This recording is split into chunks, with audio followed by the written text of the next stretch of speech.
The first story this week is a facepalm moment, and then the rest of them are just about people leaving religion. So that's awesome. But let's get going with the facepalm moment. And I'm picking up here the Vatican's reaction to the fantastic news that marriage equality is now coming to Ireland. So congratulations, Ireland, and everybody in Ireland.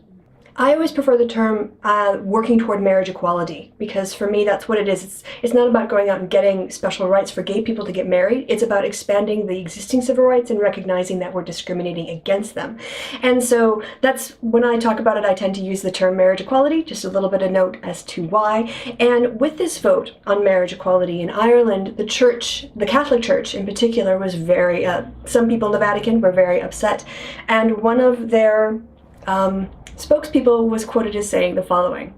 According to the Associated Press, Cardinal Parolin, Vatican Secretary of State, stated that he was personally saddened by the decision and was quoted as saying, "I don't think you can speak only about a defeat for Christian principles, but a defeat for humanity," Parolin said, and added that the Church had to acknowledge the reality, but in the sense of reinforcing its commitment to evangelization. Right, so a little bit about the marriage equality vote in Ireland. The referendum itself was carried with 62% of the vote, so that's landslide. It's like, yeah, almost 2/3, which is phenomenal and just makes me really happy.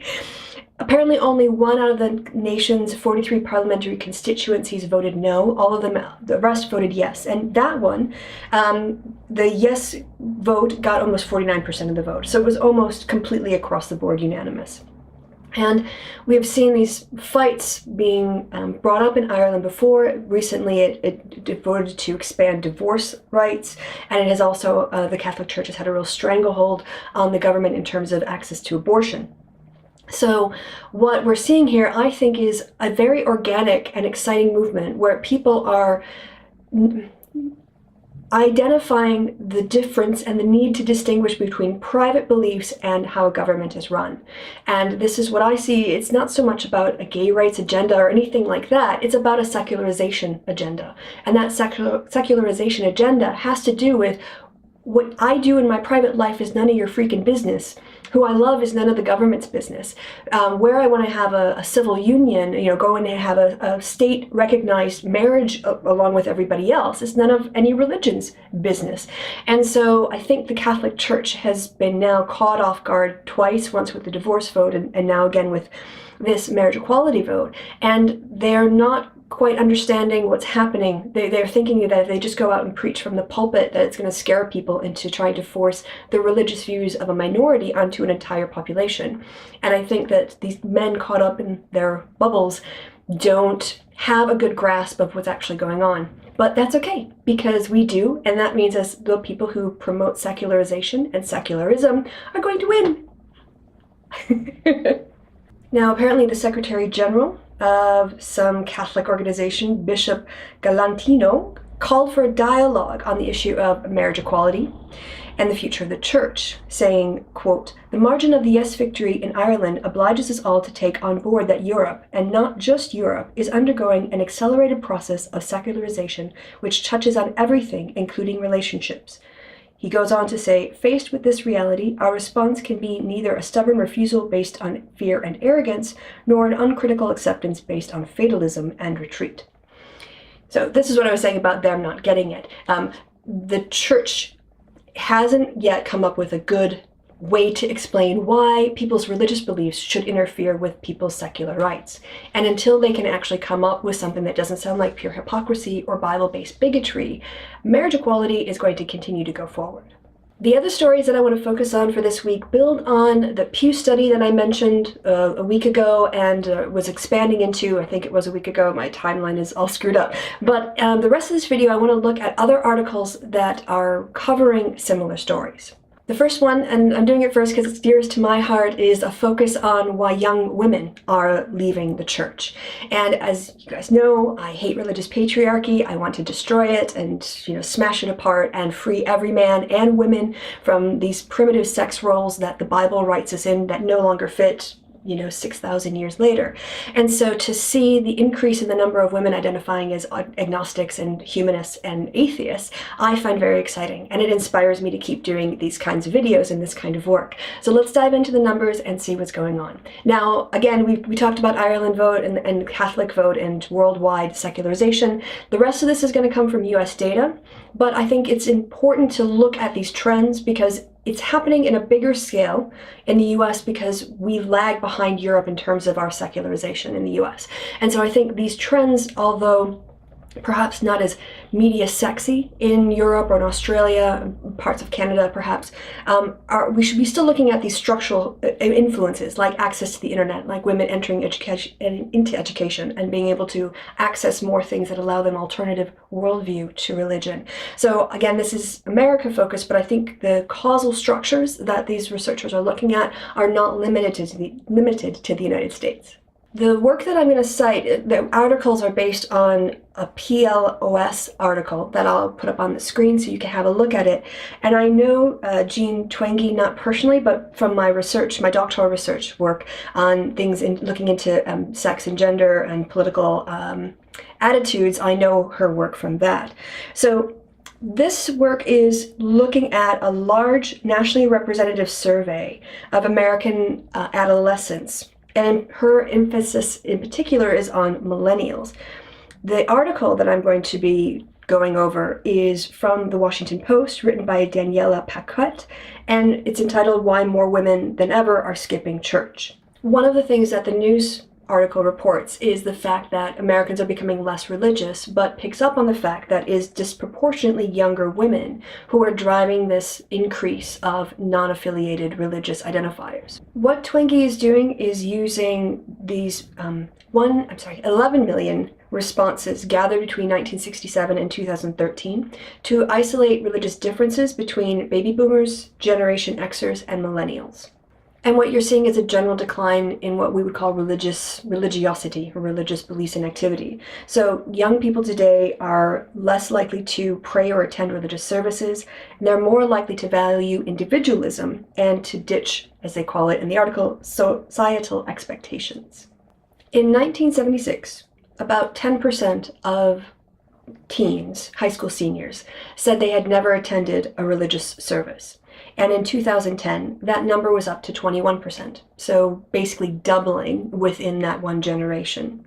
We saw last week in the Pew study that millennials are more likely than any previous generation to say that they are unaffiliated with religion. Here's a pretty chart that I'll put up for you, which looks at the generational patterns in the identification or non-identification with a religious denomination. And as you can see up here, if we look at the silent generation, those born between 1928 and 1945, only 10% of those respondents identify as religiously unaffiliated. We see a small increase with baby boomers going from 11 to 17%. Then you see another shift of an increase of a further 6 points when you go from baby boomers to Generation X. That would be my generation.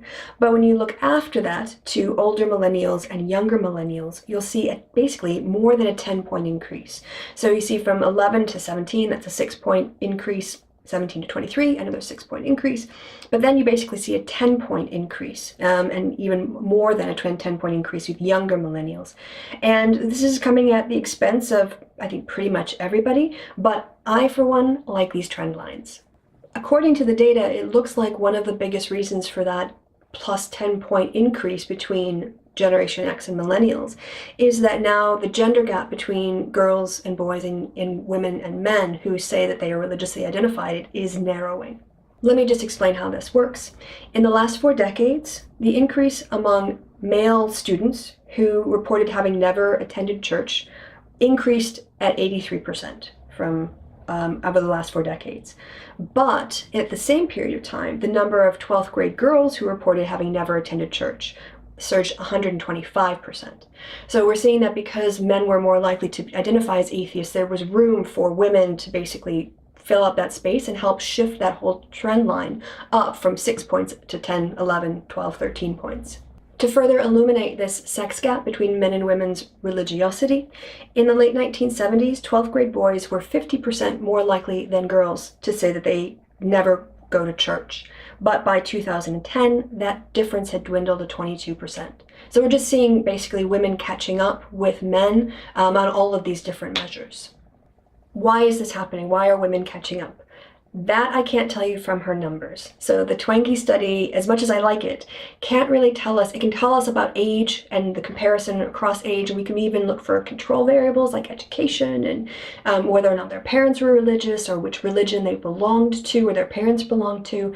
But in terms of actually understanding the psychology of why women are leaving religion or less likely, or why girls are not attending church as much as they used to, this is something that the studies can't tell us. But the article about women leaving does touch on the problems that women encounter in terms of the patriarchal society of religion, or the patriarchal structure of religion, which men are at the top, and the very narrow sex roles for men and women. So men are told to be basically dictators in the home, that they have power, that they should use their power to control women and children in their care, and that women should be submissive, that their primary focus should be on making babies and making their men happy, and that these norms and goals are really becoming increasingly disconnected from women's lived experiences, where they have responsibility in the workplace, where they co-parent with their husband. They don't raise their kids and then the dad helps. They co-parent.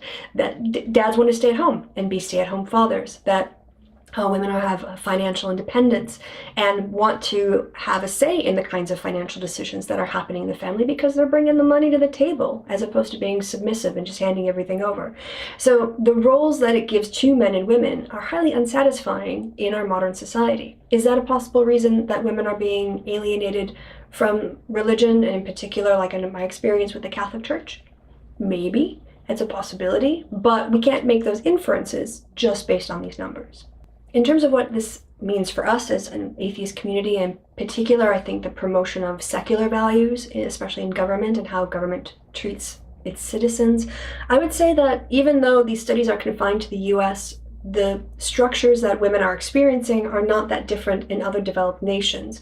So this trend might be happening perhaps in a slightly less perceptible level in parts of Western Europe, in Canada, in Australia, but because the level of secularization doesn't have that big gap that it had in the US, it's a little harder to see. So I would imagine that if these causal factors in terms of access to education, access to the internet, access to economic independence, to social independence, to political independence, that these factors are happening for a lot of women across the world. And for those women, it might be the case that they're trending away from religion just within the margin of error. It's a trend line that you'd see more over time rather than, like maybe within a 10-year period that would be as clear. So I think that we want to definitely encourage women to embrace secular values because they are based on humanity, equality, and rights rather than on power and submission. I think that's more attractive to modern men and women. This isn't like only women want this stuff. I think men too want equality, and I think that there are a lot of men out there who really want a partner. And not just sort of like somebody to clean their house, but someone to share their life with. And it's kind of hard to do that with somebody that you have power over. So I think that increasingly, like I said, those Bronze Age sex norms or sex roles are unsatisfying. And the more that we can point this out and decouple morality from religious values, the more that we can emphasize the way that secular humanism starts with equality of humans and not with the hierarchy of humans, the more that we have women atheists speaking out about why it's important to liberate women from religious patriarchy, the more we have friendly communities that encourage women to come in and participate and to question and to debate and to get involved in our causes, I think all of that is going to be better for our movement. And so I think the best thing about atheists is that we tend to be kind of nerdy and we like this stuff, we like the stats, and so we can use this information to try to refine our own activities to make our community, to make our content more focused on the things that women are caring about, as well as the things that men are caring about, and the things that just people care about, regardless of their sex or gender or sexual orientation. So the more that we have an inclusive message, I think the better off we are. Following on from this focus on women leaving religion, there was a nice piece in Raw's story about how teens are fleeing religion like never before. And this is also building on the Twenge study, but looking at it more from the lens of adolescents rather than from girls and women. One of the very exciting findings was that some 75% of American 12th graders believe that religion is not at all important to their lives. Woo! So Twenge cites a surge of individualism as the force behind atheism's relative appeal to young, and she calls it self-centric generation.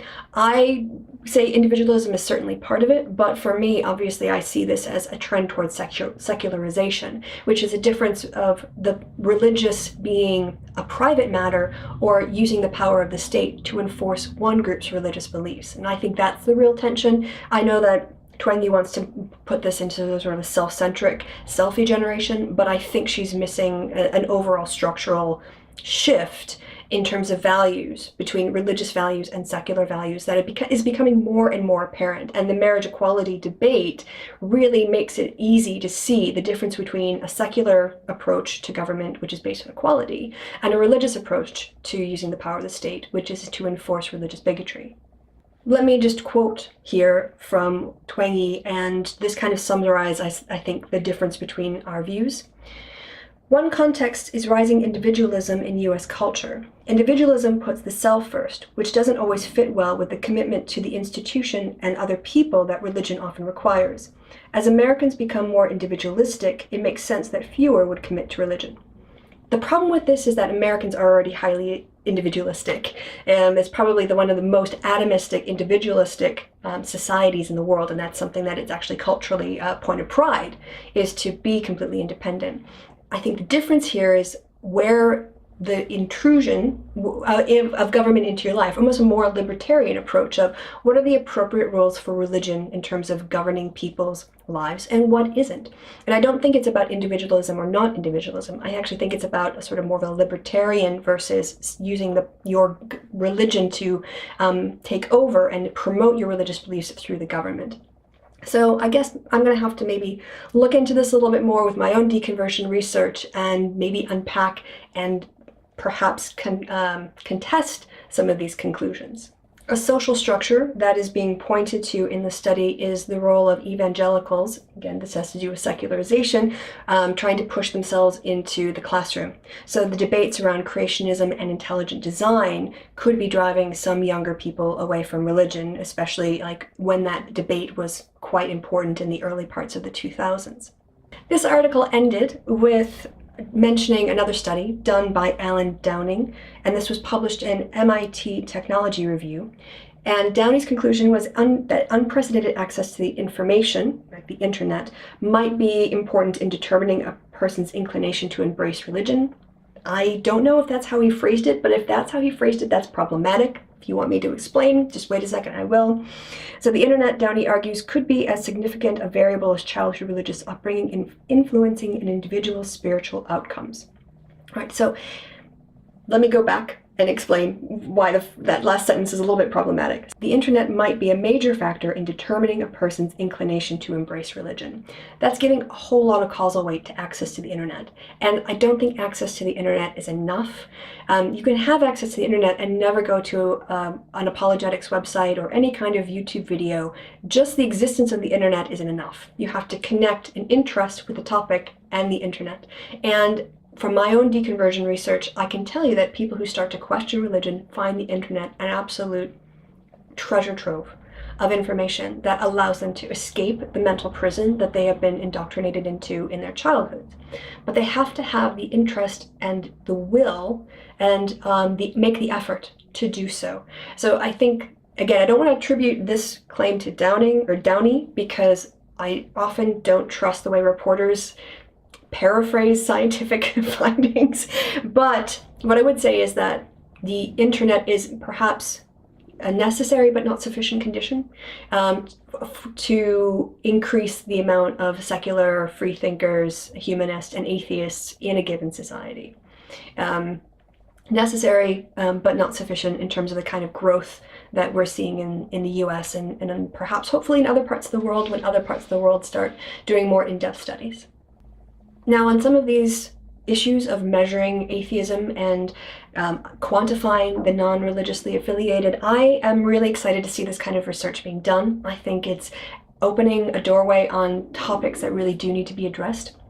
And I had a chat with Steve Shives on the topic of researching new atheism. So I'll put a card, whatever corner it's supposed to go in, I never remember, and you can have a look on that. One of the things that we talk about near the end of that chat is using social science to understand the increases in atheist identifiers better, to feed back to the atheist movement as to why people are moving away from religion and what we can do to help them, what we can do to understand the causes and conditions, what points in life are people most likely to question religion, all these kinds of things.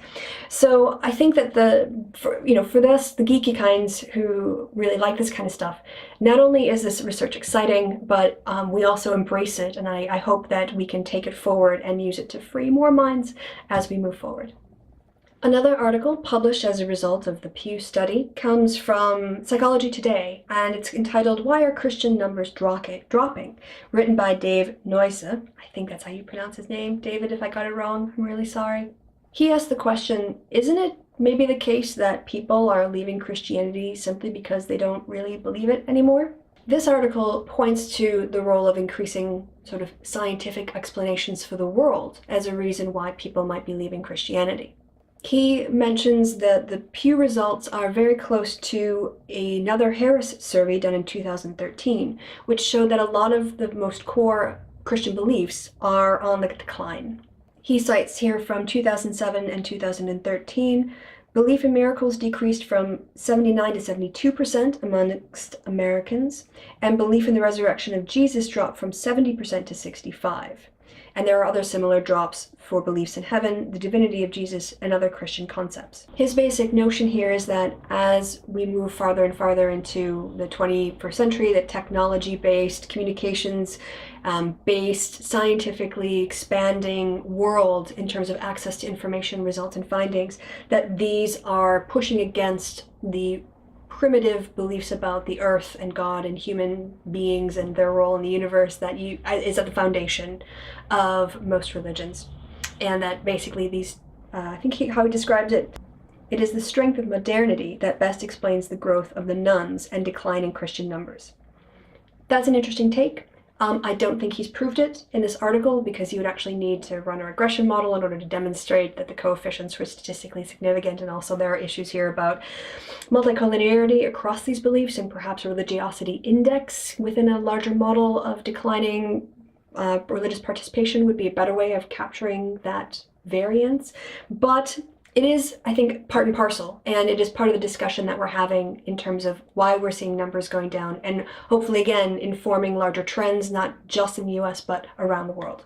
Now, the last one I'm going to mention, and then we're going to be done. Does this feel like we've done a lecture on, sort of like social science research and atheism this week? That's kind of like me living out my old teaching days, and I did methods teaching. But the last one I want to focus on is a Salon article that actually came out a couple weeks ago, and I meant to put in last week's episode, but it was running long. And since the theme carried over, I just thought I would bring it along. It's written by Patricia Miller, and it's called "The Catholic Church's American Downfall: Why Its Demographic Crisis is Great News for the Country."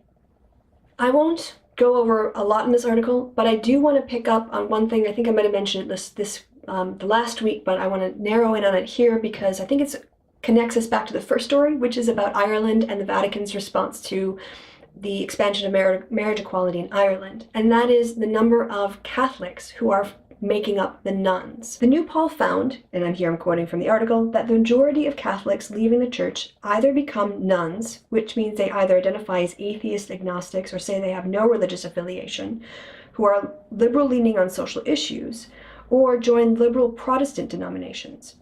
Former Catholics are 2.5 times more likely to become unaffiliated or a liberal Protestant than an evangelical. Right, let me repeat that because that's actually a very big amount in terms of probability. Right? Former Catholics are 2.5 times more likely to become unaffiliated or a liberal Protestant than an evangelical, which is presumably where Catholics would go if they thought the Catholic Church wasn't conservative enough. Catholic defectors is the single greatest factor driving the much heralded rise of the nuns, who now account for just under 23% of the population. Almost 1/3 of nuns are former Catholics, the single largest share of any religion. This, I think, is very fascinating and also should give people who watch this stuff a little bit of a warning that these numbers will probably level off at some point unless we start to see great hemorrhaging from other denominations. So I think this is very fascinating to me because I'm a recovering Catholic and I definitely moved away and went from liberal into Buddhism into atheism eventually. So I'm part of these people that they're talking about. But there's only so much of us to go around. You know, you can't have all the Catholics leave the Catholic Church. So I think what we're seeing now in terms of this religious movement in the US, it does seem to be driven a lot by Catholics leaving and becoming unaffiliated. But if we want these numbers to continue, we can't just keep relying on the Catholic Church to keep screwing up.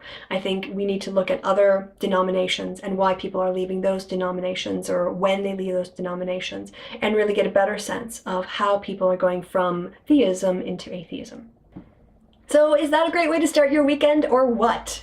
Wow, so much good news and all kinds of nerdy things that you learned this week and some things that maybe you didn't understand. I made references to multicollinearity. You're not sure what that is. You can drop me a question in the D box below if you have any questions on that kind of stuff or you want to make some comments, or if you want to show me a link to another article that you think would be a good one for next week's Facepalm Moments of the Week. So before I go, I just want to say thank you guys for watching all the way to the end of the video. Please like the video, please share the video, and please subscribe and promote it. Get your friends subscribing. I'm trying to hit 1,000 subscribers by my 1-year anniversary in September. I'm creeping up on 800. And once I hit 800, I'll do some kind of bonus video. So there's a little incentive for you guys to put it out on Twitter, throw it out on Facebook. I don't know if anybody does Reddit. I don't often ask you guys to do much for me, so I guess this week I'm asking you to do a little bit to show me some love. It really gives me some enthusiasm. Anything with round numbers, 800, 900, 1,000, always gets me kind of like, woo, milestone. And so if you enjoy the content and want to keep me up and excited, then that's the way to do it, is to share my stuff, like it, make a comment below, tell me what you think, give me some suggestions for other things, because you guys know I often make an effort to get back to your comments and at least do 1 reply or 2 replies back. So I want to open up that doorway with you. So until next week, another Facepalm Moments. I don't know, I can't guarantee it's going to be this happy and exciting, but I will try. I've been Christy, you've been awesome, and I'll see you later. Bye.